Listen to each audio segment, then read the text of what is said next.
Karma as temperature, the physics blueprint for forging destiny.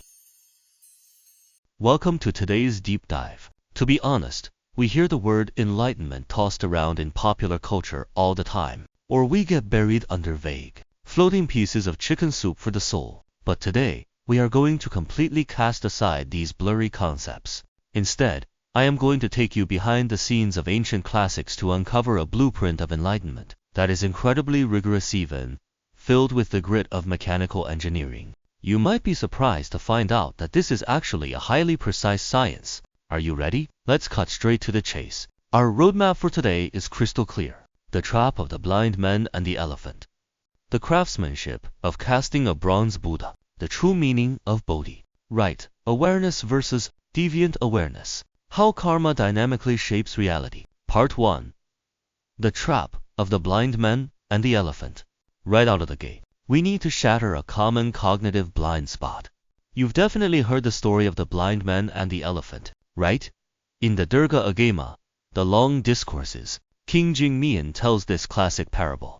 The blind man who touches the elephant's trunk says it's a carriage pole. The one who touches the tusk says it's a pestle, and they all fall into a chaotic argument. This story hits the bullseye on the most ridiculous mistake modern people make when studying ancient wisdom. We grasp onto just one or two sentences from a text and instantly assume we understand the entire, massive worldview of the universe, defining the whole without precisely understanding how each part of the elephant functions. This is the trap we constantly fall into. Part 2. The craftsmanship of casting a bronze Buddha. Now that we know how easy it is to get trapped by localized knowledge, let's move into Part 2. The craftsmanship of casting a bronze Buddha. True spiritual awakening is actually a Hans practical technology. Let me ask you, what is a bronze Buddha statue made of? You will instantly reply, bronze, of course. But honestly, knowing the name of a material and knowing how to actually forge that material into a statue are two completely different ballgames. This is just like many people who study Buddhism. Their mouths are full of jargon, yet they have absolutely no clue about the operational details of the actual craftsmanship. So, here is the kicker. What we call generating the Bodhi mind bodhicitta is identical to a deliberate piece of metallurgical engineering. Step 1. You must find the ore vein, which means recognizing your own true nature. Step 2. Mining and refining mercilessly, burning away your false ego and emotional impurities in a high-temperature furnace. Step 3. Melting and casting. Only then can you truly forge the body of the Buddha. This is absolutely a process of craftsmanship that demands you roll up your sleeves and do the smelting yourself. Part 3. The true meaning of Bodhi. Having understood this hardcore manufacturing process, let's explore the true meaning of Bodhi in Part 3. Everyone loves to have Bodhi on the tip of their tongue, but what exactly is it? Is it some mystical sensation that makes you float in midair and fuse with the universe? Or is it something much more grounded? Actually, it is not mystical at all. Put simply, Bodhi is your most primal, most objective awareness. It is just like the sensation of your finger touching the desk right now, or the sound of my voice entering your ears. This pure capacity for perception of seeing, hearing, and knowing is Bodhi. It is an ultra-objective physical mechanism. There is zero fluff or mystery in it. Part 4. Right awareness versus deviant awareness. If every single one of us is born with this foundational awareness, why is human society still plagued by so much chaos and conflict? This is where it gets incredibly fascinating. We can explain this using the classic cinematic concept, the Rashomon effect.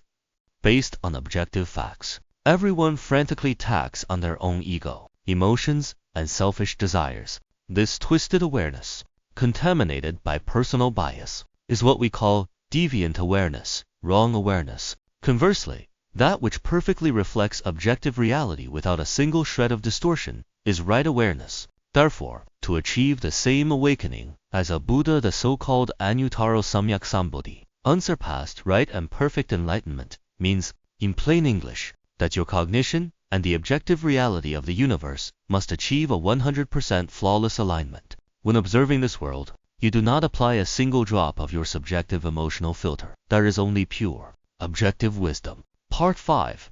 How karma dynamically shapes reality. Now, let's connect this pure awareness to the physical world we actually live in. If our mind is the raw material, How does our daily conduct, what people commonly refer to as karma, act like a furnace to tangibly shape our reality? This can be explained entirely using junior high school physics. Look at water. It freezes below zero, stays liquid at room temperature, and transforms into invisible water vapor when heated. Its essence never changes, but the temperature conditions alter its state.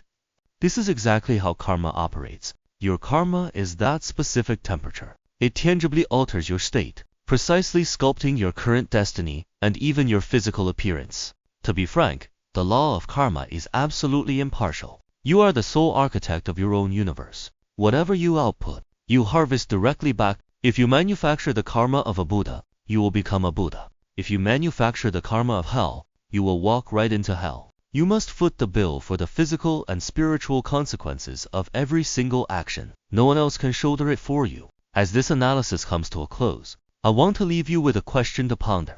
Right now, are you using your daily actions to precisely forge a clear, objective reality for yourself? Or are you still like a blind man, blinded by your own biases, losing your grip on destiny amidst meaningless arguments? I hope today's deep dive has offered you some brand new perspectives.